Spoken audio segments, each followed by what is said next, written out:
surrounding the city. And he ran in and told Elisha, and he said, "Oh, my master, what are we going to do?" And then he came out and said, "Lord, open." So don't be afraid. Okay, he said, "Don't be afraid, for there are more of us than there are with them." And then he said, "Lord, open my servant's eyes, he may see." And then So what did the Lord do? And then the Lord opened his eyes, and he saw the horses and chariots of fire surrounding Elisha. Yeah, and so that's kind of where we stopped with our story last week. And now there's one other important thing you need to know for this story. The capital city of Israel was called Samaria. And where most of the soldiers and things were, it was where all the Israel king lived. That's where the palace was. And so it would have been the last place that the Syrians would have wanted to go because they were attacking Israel. All right? And so here is our story from God's Word. So when the Syrian army came down to Elisha, Elisha prayed and said, "Lord, please strike these soldiers with blindness." And so because of Elisha's prayer, the Lord struck the soldiers with blindness. And when they came up to Elisha, Elisha said, "Hey, this is not the way and this is not the city, but if you follow me, I'll take you to who you're looking for." And so Elisha led the army to Samaria. And when they got into Samaria, Elisha prayed, "Lord, open their eyes." And the Lord opened the eyes of the Syrian soldiers. And when they looked around, they saw that they were in Samaria.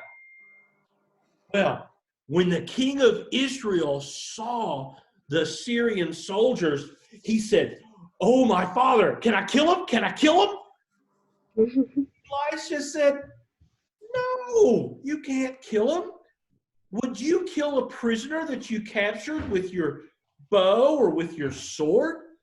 But prepare some food and water and then send them to their master." And so that's what the king of Israel did. He prepared a great feast, and they ate and they drank, and then he sent them back to Syria to their master. And those raiders, those Syrian raiders, never came into Israel again. And so that is our story from God's Word. So what I want you to do is kind of turn to each other. Cheryl, looks like you're on your own there. Andrew. Okay. Cheryl, she can tell me. And try to tell as much as you can remember. And you might want to mute your microphone so we don't get a cacophony of noise. But from the part where, and when the Syrian army came to Elisha, he prayed, "Lord, please strike them with blindness." And just see how much you can tell. All right, go ahead. Did you mute it? Yeah, I mute it. Yeah, I'll mute you, right? I did. Well, how come I can hear him? Because he's not muted. Oh.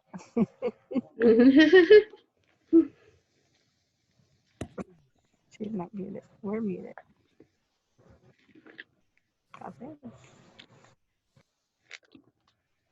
Elisha. And that's the story. Go ahead. That the Lord would strike them in blindness, and he did. And so Elisha said that he would lead them to where they wanted to go. And he took them into Samaria. And when he got to Samaria, he prayed, "Lord, open their eyes." And he did. And Okay. saw that they were in Samaria. Now what I'm going to do is I'm going to try to get you guys to help me retell the story. King Right. of Samaria. So it starts off with when the Syrian soldiers came to Elisha. Would you kill the prisoner that you took with your bow or your sword? What did Elisha do when they came to him? He Prayed, right? He prayed. prayed. Yeah, he asked God to do something. You remember what it was he asked God to do?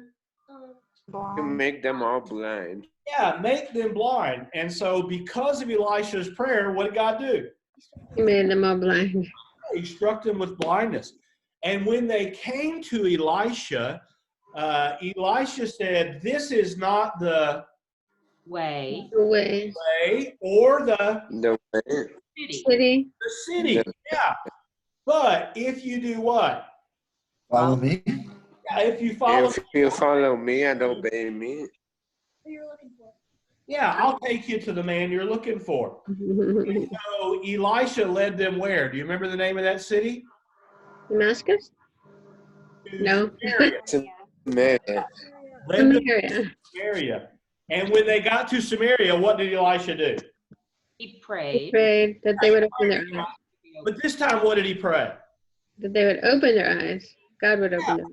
And so what did God do? He opened He their opened their eyes. He And opened what did their eyes. they see?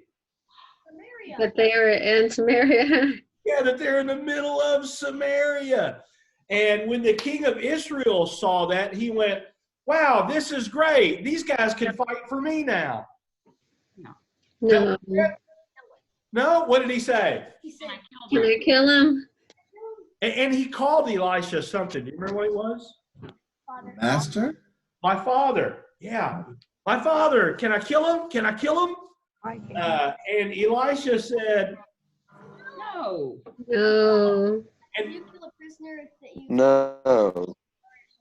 yeah, would you kill a prisoner you struck with your bow or your sword, but instead do what? Give him some food. Yeah, give him some food and Drink. yeah, some water, and then do what? Send him away. Yeah, send him away. And so what did the king of Israel do? Had a feast. He did that. Prepared a feast. Oh. And after they had, Eaten And drunk. and drunk. he sent them away. And they went back to Syria. And those raiders, what? What did they not do? Never. Never They never came back to Israel again. So, I wonder what it would be like to be a prophet of God and have this huge army come right up to your house. I mean, what might that have been like emotionally? Scary. Scary, all right? Yeah, I can see there's a little bit of fear there. Yeah. Yeah, I even agree though with he saw the chariots and horses of fire, which we talked about from the story last week, I mean, still having a great army come right to your door. Kind of He excited. probably felt all of the adrenaline go into him. Okay, all right. What was somebody else had said something, I missed it. It's kind of exciting. I mean, it's scary, but it's also like, whoa. Okay, Yeah. like Yeah, except kind of see him like, okay, God, what are you gonna do next? yeah, he didn't react like most other people do. He usually had very different reactions from what the most of us would do. Yes, Yeah, he did. yeah, because some people would have had to go in to get a new clean robe. Right? Terrifying. Yeah. Well, let's look at this very first part of the story. So when the soldiers came up, Elisha prayed and said, God, please strike these soldiers with blindness. And so because of Elisha's prayer, God struck them with blindness. And they came up to him and he said, this is not the way and this is not the city, but follow me and I'll take you to the man that you're looking for. So let's kind of stop right there. So did Elisha command God? No. Oh, no. No? What do you see there? How do you see him approaching God? With prayer and humility. Okay, humility, all right. Mhm. He still knew what he wanted. He did. He knew exactly what he wanted, didn't he? Yeah. Well, he said, strike them with blindness. So here's a kind of a tricky question. So in the story, would it make sense if all of a sudden they couldn't see anything? Is that the way you see this blindness in this story?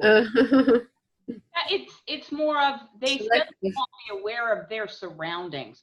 They won't kind of know where they are anymore, because we can't have them stumbling to Samaria. I think they're just kind of like all of a sudden, it's like they don't quite know where they are anymore, maybe. Mhm. Okay. You know, I think maybe God struck them in a way that they didn't recognize what was in front of them, because they did seem cognizant enough to be able to march and walk to where they were supposed to go without falling over each other. If they were 100% blind, they would have fallen somewhere. So maybe it's a selective blindness, or maybe God's smart enough to answer our prayers in a better way than we pray. I think so. You know, Andrew, that brings up a really good point. That, you know, this blindness, does it seem like they knew they were blind? No. It seems like a spiritual blindness is, but like, you know, I mean, we don't know that we're blind before Jesus, you know, so I don't know. Okay, well, unwrap that. I like that. Unwrap that a little bit. So, Yeah, I just think, I mean, we don't realize how lost we are until we're found, right? okay. And I think that that maybe these guys didn't realize how blind they were either. I don't So know. the king of Samaria wanted to kill him. That's a good point. I like that. Yeah. Yeah. Huh. Maybe they didn't. Maybe it seems that they could see things that they thought were right, but were not exactly right. Okay. What they saw not consistent with what was there. Well, it says that God did this in answer to Elisha's prayer, right? So might we learn anything about the power of prayer here? And what do you guys see? Then God answer your questions. Okay, God answers our questions. That prayer is powerful. And he answers with wisdom. I mean, with his wisdom, because he knows that we don't know everything. And so he takes what we need, and he molds, he kind of like takes our prayer and refocuses it and fixes it and answers it the best way. That kind of refines it. Mm-hmm. I think it's really interesting that God answered him right away. Okay, yeah, God does answer. It didn't make him wait. I can't help but wonder if this was what Elisha was thinking, though, when he prayed, strike him with blindness. You know, I don't know that we can tell from the story, but I just kind of picture Elisha going like this, and the guy's going, what are you doing? Oh, they can still see. You know? I think there definitely been times when I've asked for something and God knew that wasn't exactly how it ought to happen. So it could be that Elisha was thinking, wow, real blindness. I think maybe that's what you're saying. And then what he gets is something that that's going to work better. That's going to be a of sorts. Well, in the story, what might we learn about Elisha that he prayed that? I mean, God answered the way he did. Did it throw Elisha off, or what do we learn about him from his response? He went with it. He went with it? Yeah. He didn't complain about God not doing things my way. Hey, I prayed for something specific, and you didn't answer me specifically, and that's wrong, because in my church they say you need to pray specifically and expect God to answer specifically. Right? Mm-hmm. Yeah, that kind of God. Here's what you need to do. If you were as smart as me, you would know. You would know that.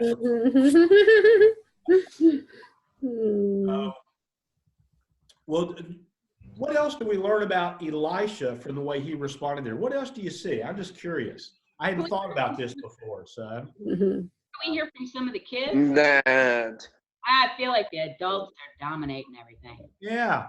Riggs boys, you there? Yeah, we're here. What do you guys think? Well, I mean, on the subject of the blindness, I feel like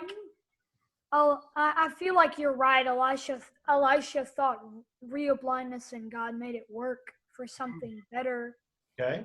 because it just wasn't. Maybe Elijah was thinking something else to do with the prisoners, like maybe blind and just wipe them out or something. Yeah. And God had different plans and let Elijah know. And the Bible just doesn't tell us that. But I mean, I feel like he did it in a better way than Elisha had thought he would do it. So he made it better to fit with his plan for the soldiers. Wow. Okay. So God's plan was a better plan. Mm-hmm. Yeah. I like that. Yeah. It's interesting to me that you brought out the fact that God had a plan for the soldiers too, not just Elisha. Okay. Yeah. That's really cool. Yeah. Yeah. Yeah. I feel like people a lot of times miss the small characters in the Bible and just see the big picture and not the individual. You have to see the one, not the crowd. Yeah. That's a good point. Yeah, buddy. Were you raising your hand? Sorry, were you just stretching? Yeah. Yeah. Yeah, I think it's interesting that Elisha doesn't ask for them to be harmed. There's plenty of times when you've got your enemies and you just like, Lord, just slay them, kill them. But he doesn't ask for that. And it's sort of like he doesn't see them exactly as enemies. They're a broken relationship in the neighborhood. But in the end, they're not treated like enemies. They're treated like neighbors that you're trying to restore a relationship with. Yeah, and even before we get to the end, I mean, he prayed, Lord, strike him with blindness. Did he have other choices of what he could have prayed? I mean, could he have responded differently to these? I mean, they're the ones coming to his house, right? So how else could he have prayed? He could have asked God to kill them. Yeah, yeah. He could have prayed just for his own protection. God, another thing he could have done is he could have said, God, how do you want me to pray? Wow. Yeah. Yeah. He could have asked God to make them get lost. Yeah. He could ask God to just make him invisible. Because it's not really the city they're after, it's the prophet.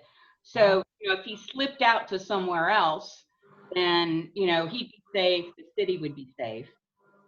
But it wouldn't probably end the chase. Yeah, exactly.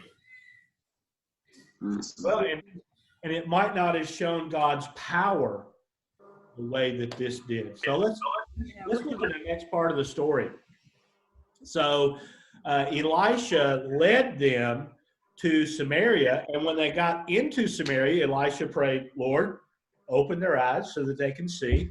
And the Lord opened the soldiers' eyes, and they looked around, and they were in Samaria. So, wow. I just love this story. This part of the story in particular. So, I mean, I can't help but say, do you guys see maybe Elisha having a little bit of a sense of humor? Yeah. Yeah, in a lot of other stories with him, he seems to have a very short temper. Yeah. And this time he stops them from being killed, and it's kind of like I don't know, maybe a sick joke he's playing here. I don't know. Looking at his psychology as a person, I don't know what he's thinking, but it's something weird. So yeah. It's just He was. Oh, I'm sorry. No, go ahead. Ladies first. It's just sort of odd to think of, here's this army and they're just following this one little fella who's probably got a different accent, even if they speak the same language. You know right away he's not from your part of the country, and they're just following him like little sheep. And it's like that, that's this miraculous thing too, is that really you're not supposed to follow somebody when you're in enemy territory. And yet it's like that's part of this blindness thing too. They're just following along. It's got to be this just really weird feeling to have this army following behind you like you're the Pied Piper or something. It's almost like they were hypnotized in a way. Yeah, it's like God disconnected something in their brain for a little while. Yeah. Can I ask a question about how he got them to Samaria? I mean, because he lied, right? He did. So, yeah, I mean, I'm having a little bit of a trouble with the fact that he is a prophet of God and he lies to get them all kind of where he wants them. Well, there are people in the Bible who are praised for lying, like Rahab. Yeah. That might be one of like the good lies, that involves. I mean, not lies. What are you doing, Butch? You guys talk it out. But hey, lying is a sin though. Yes. But in a way, he didn't really say. What he said was, "This is not. That wasn't the city where God wanted them to be, anyways." Yeah, did he lie or did he just kind of deceive them? Yeah. What does the story say? What exactly did he say? Said, "This is not the way. This is not the way, and this is not the city. Follow me, and I'll take you to the man you're looking for." Oh, okay. He did not say, "I'm not the man you're looking for." Yeah, he did not say that. Okay, so Follow me, and I'll take you to the man. He used a strategy of war that Sun Tzu would appreciate, and no, Sun Tzu is not in the Bible, but I think we're looking at something that morally he was justified in what he did to save his life and to save the life of many other people. So I would give him an A+ on that one. Well, let's look at the story. Does God correct him or dishonor him because of the way he responded? No. Probably the future he did. No, I don't think so. Not in the story. I mean, so what might that tell us as far as God's take on what Elisha does here? Oh, well, I'm thinking, that Jesus, that if we're supposed to do to others as we would have them do to us, right? Just thinking about that whole realm of what's important and him staying alive in this moment to be able to serve the Lord seems like that was greater than this deceitful statement that he made. Elisha chose his words very carefully. Okay. Okay, he said, "This is not the way, and this is not the city." That's what he said. And so I think he wants to show them, perhaps he's speaking more of a spiritual way. This is not the way to serve God. Let me take you on a path that will show you how to serve God properly. Because at the end of the story, they don't continue raiding Israel. They make a conscious decision not to do that, jumping ahead a little bit. Elisha liked taking risks because taking him to enemy property, that could easily get him killed. I find it interesting that Elisha leads them to Samaria, and then he prays that the Lord would open their eyes so that they could see. But he must have also done it in a way that they couldn't see Elisha, because otherwise they probably would have noticed him standing there, and captured him. But they didn't. Yeah, He wasn't just saving his own life. Also, he was saving their lives, because it would have been very. I mean, if they could have easily been totally destroyed, and so he was doing them a favor in a way, just ushering them out and taking them somewhere else where they were going to get a good meal. They were going to go home. They weren't going to die. They were going to be in a battle. Well, let's go to that next part of the story and look at it. So when the king of Israel saw the Syrian soldiers, he said, "Oh, my father, can I kill him? Can I kill him?" And Elisha said, "No, you can't kill him. Would you kill an enemy that you captured with your bow or your sword? But feed them and give them something to drink, and then send them back to their master." And so the king of Israel prepared a feast, and they ate and they drank, and then he sent them away, and they went to their master, and those raiders never came back into Syria, or into Israel again, excuse me. So what do we learn about the king of Israel from what, can I kill him? Can I kill him? I'll see there. He wanted vengeance. Okay, he wanted vengeance. Yeah, right? He had one way of looking at things. This is just what you do, and With there's your kind of enemies. a rut for thinking. Yeah, kind of that God's given us this opportunity. Let's take advantage of it. Mm-hmm. But he sees the right thing to do. All Elisha has to do is frame it to him in what's familiar, and then he understands. Okay, So a little bit. Wow. this is a unique situation that he's kind of like Peter. He reminds me of Peter at the Transfiguration. Like, oh, gee, should we build tents? He's just kind of overwhelmed by the whole thing. But I can just see it as like all he needs is that little push. Like, wait a minute, think about what happens, and then he's good with it. And he does a hospitable thing. Hospitality is this high virtue, and he recognizes, it's not. He doesn't give them minimal rations.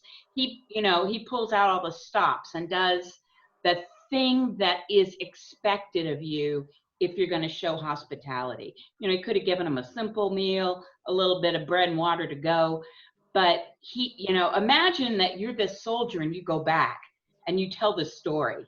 Yeah, sure.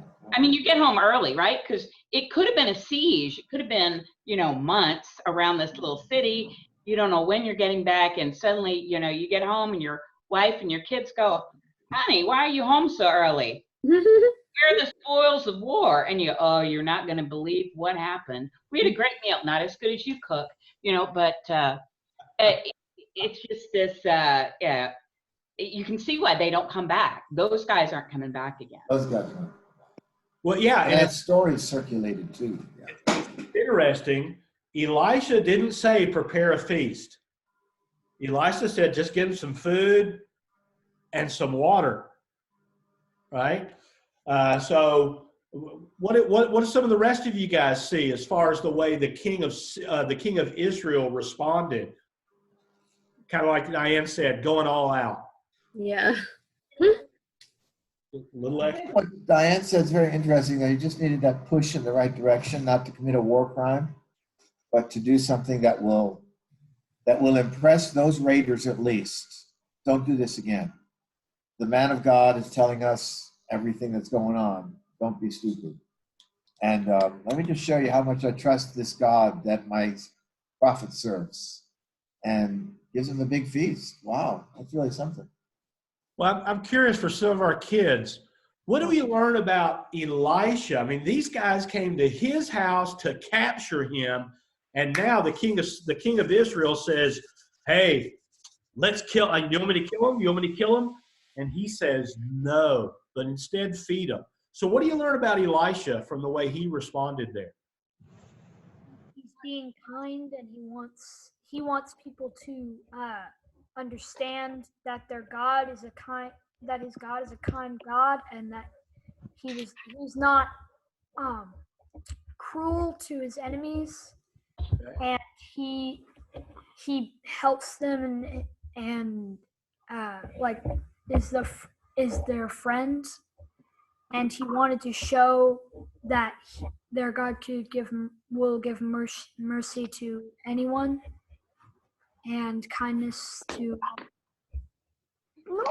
And so I feel like when he gave them that feast, he was showing them that kindness.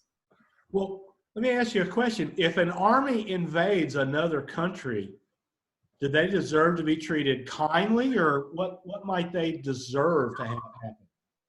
Yes, because God says love your enemies. Okay, yeah, God said love your enemies. Somebody else said something, I missed it. I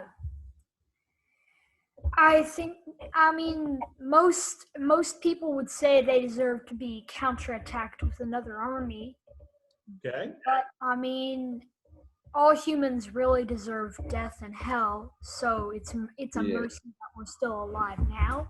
Yeah.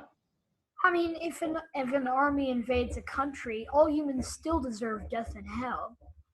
But and I still think that the country being attacked should try to work it out with words instead of attacking them with another.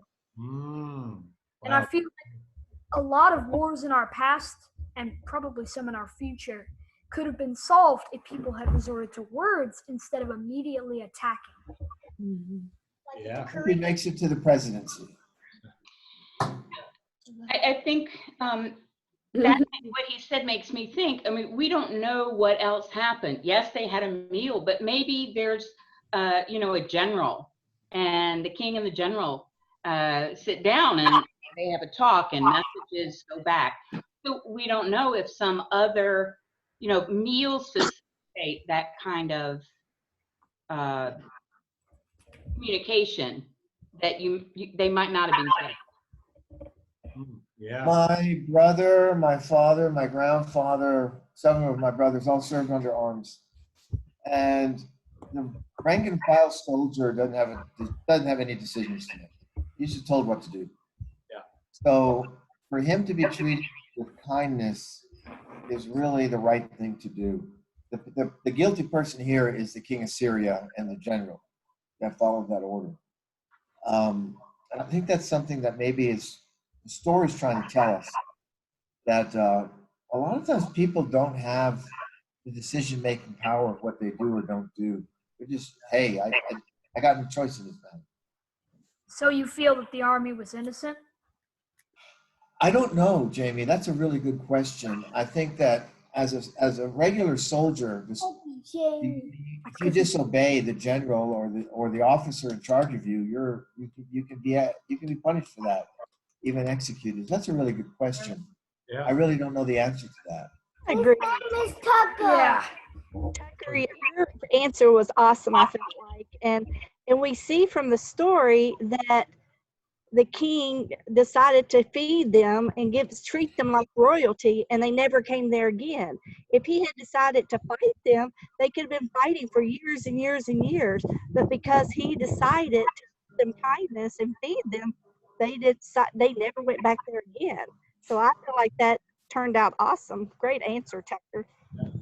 Really liked what Mrs. Litt had to say. I find it interesting that the king fed them and the king of Israel fed them and they didn't go back there again. I mean, if the king of Israel fed me with a giant banquet, then I went back to my homeland, I'd be like a week or two later, I'd be like, hey, I want to go back to Israel again and see if he gives me another. It would have been interesting to hear that conversation when they got back. Yeah. Just what went on. Wish we had that in the story. Welcome, frenemies. Well, let's go back to the start of the story. We talked a little bit about, Elisha praying, Lord, strike them with blindness, and yet the blindness didn't look like we would think of as blindness. Somebody brought up the fact that, God doesn't always answer our prayers exactly the way that we think maybe he was going to or he should. I mean, today, are there still times that, God's people pray and God doesn't respond exactly the way we think he should or we expected? Does that still happen? Oh, yeah. Yeah. I mean, what might that look like just in general out there in the world today?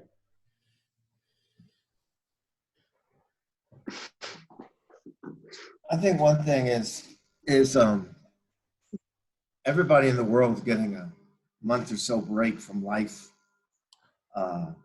and nature itself is recovering from human activity, which is very interesting. So that's one of the things I think that we could look at and see. Wow, this is an interesting time we live in, and we're all praying for this thing to end, but it's not ending. Yeah. Well, I mean, God may be answering our prayers, but just not be answering them the way we'd expect. Yeah. Like he might be slowly doing it instead of just like that. Ah, what? Shush. Here, Luca. Shush. You don't have to leave. I'm just saying be quieter.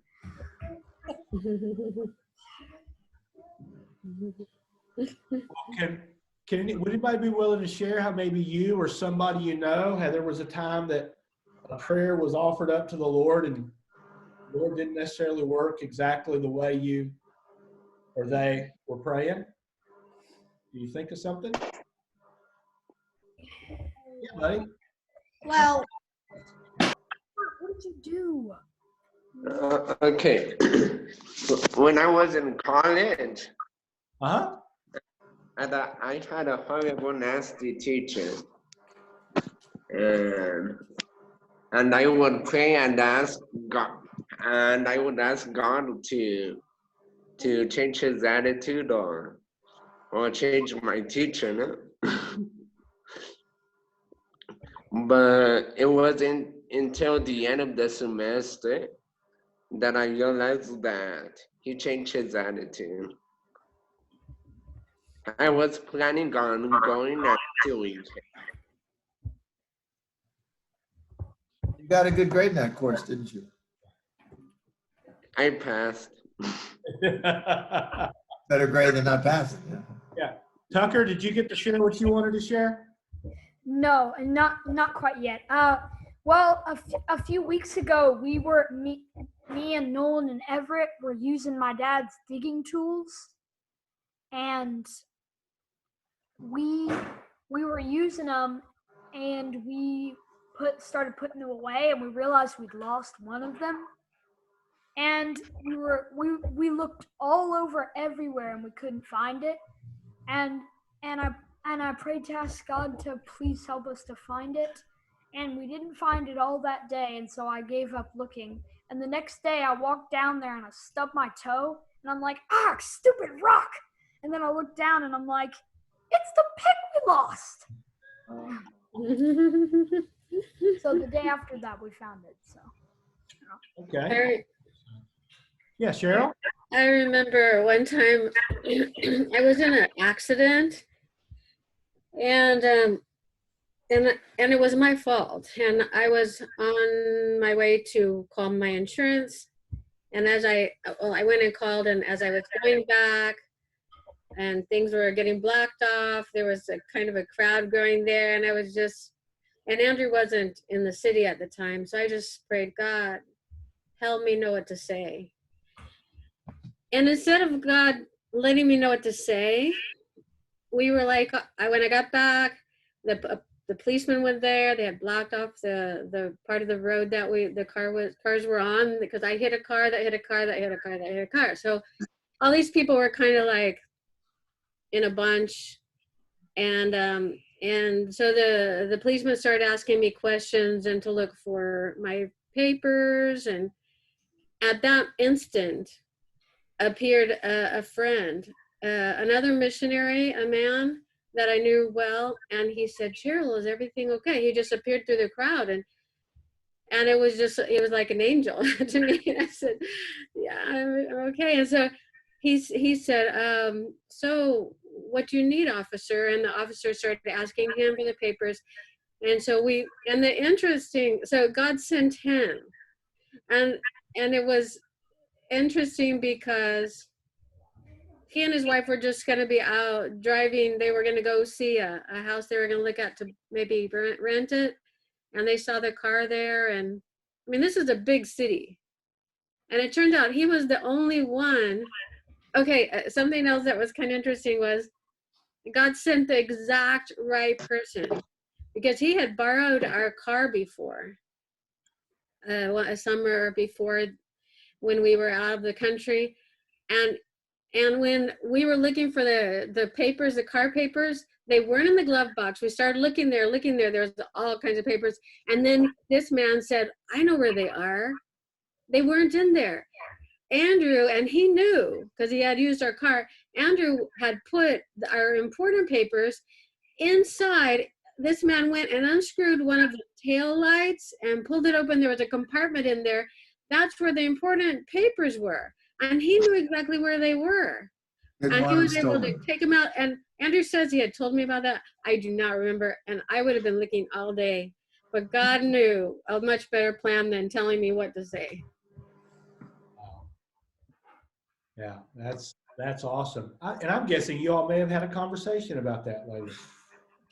We did. We don't need to tell you about that, but a good conversation, actually. So it was a good conversation. So I just wanted to say that me and my sister 2 days ago, we were scared in the night and we prayed. My sister it didn't work for her, so.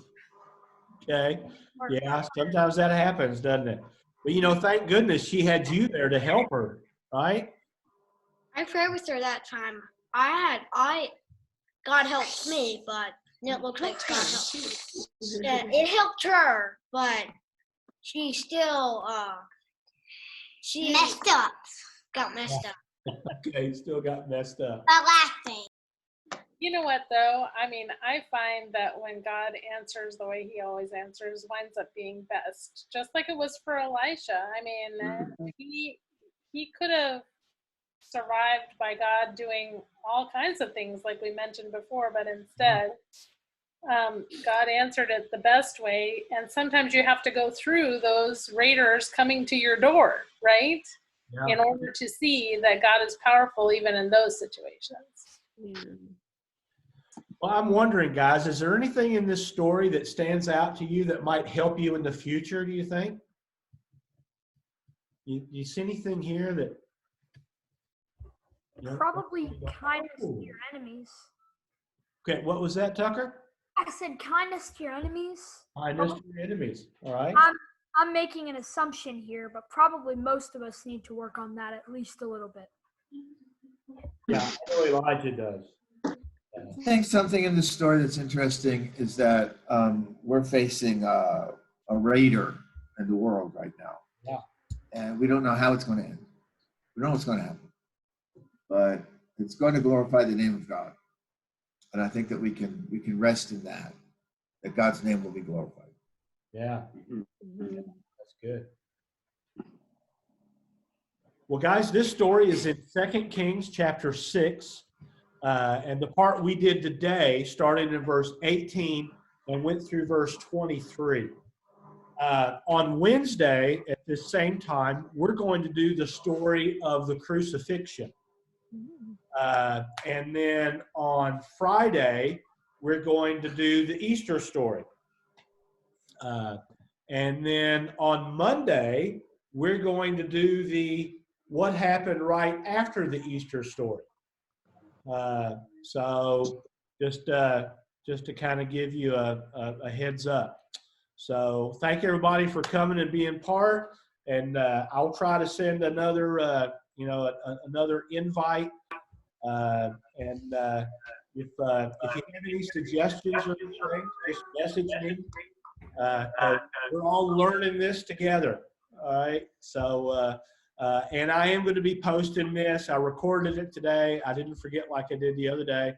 And so we'll go ahead and post this on our Simply the Story YouTube channel and also on my Butch Vernon STS page. And so anybody that wants to use it or whatever, you certainly have. Any questions or anything before we take off? You're welcome, Susan. Bye. Bye. Bye, guys. Bye, Riggs children. Bye. Bye. Jaggers. Thank you. Really great hearing what y'all had to say To meet today. all of you guys.